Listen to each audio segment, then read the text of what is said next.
উত্তেজনা তুঙ্গে। তৃণমূল কংগ্রেসের তরফে মোহাম্মদ বাহারুল ইসলামকে প্রার্থী ঘোষণার পরে বিক্ষোভে ফেটে পড়েন শওকত মোল্লার অনুগামীরা। বহিরাগত প্রার্থী মানি না স্লোগানে ক্যানিং ও ভাঙড় সংযোগস্থলে পথ অবরোধ, টায়ার জ্বালিয়ে বিক্ষোভ দেখানো হয়। পরিস্থিতি সামাল দিতে ঘটনাস্থলে যান শওকত মোল্লা, তবে অনুগামীরা দাবিতে অনড় থাকেন। এলাকায় পুলিশ মোতায়েন করা হয়েছে পরিস্থিতির ওপর নজর রাখতে। ক্যানিং পূর্বে বহিরাগত ঝড়, শওকত মোল্লার অনুগামীদের আগুনে উত্তাল রাজপথ। এবার ভাঙড় ক্যানিং সংযোগস্থলে বিক্ষোভ।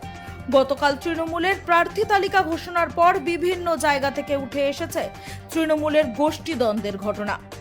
গতকাল ক্যানিং পূর্বের প্রার্থী ঘোষণার পর ক্যানিং পূর্বের বিভিন্ন অংশে বিক্ষোভ সৃষ্টি হয়। আজ সেই বিক্ষোভ ছড়িয়ে পড়ে ক্যানিং এবং ভাঙড়ের সংযোগস্থল এলাকায়। দাবি একটাই, ক্যানিং এর প্রার্থী হিসাবে শওকত মোল্লাকেই চাই। দক্ষিণ 24 পরগনা জেলার ক্যানিং পূর্ব বিধানসভা কেন্দ্রে তৃণমূল কংগ্রেসের প্রার্থী ঘোষণা ঘিরে তীব্র বিক্ষোভের ছবি সামনে এলো। বহিরাগত প্রার্থী দেওয়ার অভিযোগ তুলে দলীয় নেতা শওকত মোল্লার অনুগামী কর্মী সমর্থকেরা রাস্তায় নেমে প্রতিবাদে সামিল হন। মঙ্গলবার রাতে ক্যানিং পূর্বের বিভিন্ন এলাকায় উত্তেজনা ছড়ায়, যার জেরে সাময়িকভাবে জনজীবনও ব্যাহত হয়। 2026-এর বিধানসভা নির্বাচনে ক্যানিং পূর্ব কেন্দ্র থেকে তৃণমূল কংগ্রেসের প্রার্থী হিসাবে মোহাম্মদ বাহারুল ইসলামের নাম ঘোষণা করেছে দল। এই ঘোষণার পর থেকেই ক্ষোভ দানা বাঁধতে শুরু করে শওকত মোল্লার ঘনিষ্ঠ মহলে।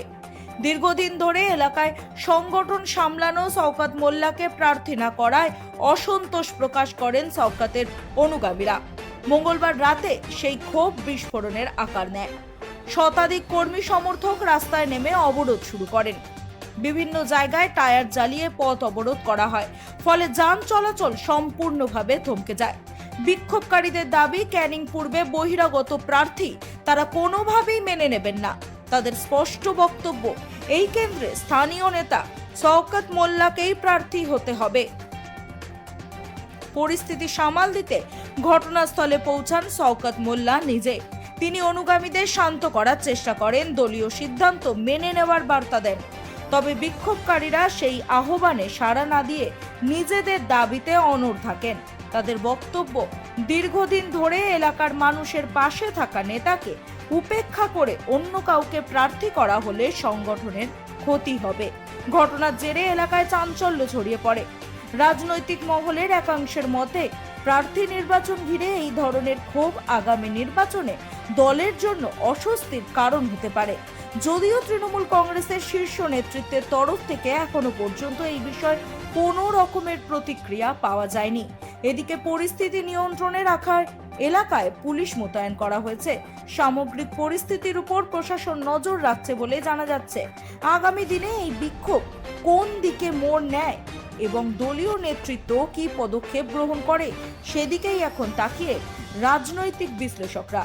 Bureau report, রাতদিন news network. আজকে আমরা দুঃখিত, আমাদের ঘরের ছেলেকে আজকে এখান থেকে অন্য জায়গায় প্রার্থী করা হয়েছে।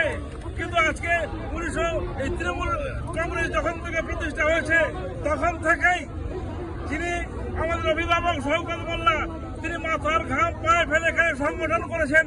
তিনি এখানে শান্তি, উন্নয়ন নিরাপত্তা নিয়েছে। আমরা শওকত মোল্লাকে চাই। শওকত মোল্লা ছাড়া আমরা অন্য কাউকে চিনি না, অন্য কাউকে আমরা বুঝি না। আমাদের মূল কথা হচ্ছে শওকত মোল্লা এখানে থাক, শওকত ঘরের ছেলে ঘরে থাক, আর বহিরাগত বাইরে যাক। আমাদের এইটা কথা। আমাদের প্রান্তীয় মুখ্যমন্ত্রী মমতা বন্দ্যোপাধ্যায়কে আমরা এই দাবি জানাতে চাই, অভিষেক ব্যানার্জিকে আমরা দাবি জানাতে চাই, শওকত মোল্লাকে আমরা দাবি চাই। বহিরাগতদের এই ক্যালিফোর্নিয়া বিধানসভায় কোনো ঠাঁই নেই। আমরা কখনো মানছি, মানব না।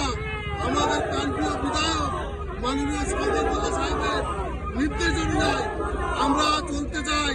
আমাদের ক্যালিফোর্নিয়া বিধানসভার বিধায়ক মাননীয় আমাদের ঘরের ছেলে ঘরে ফিরে আসবে।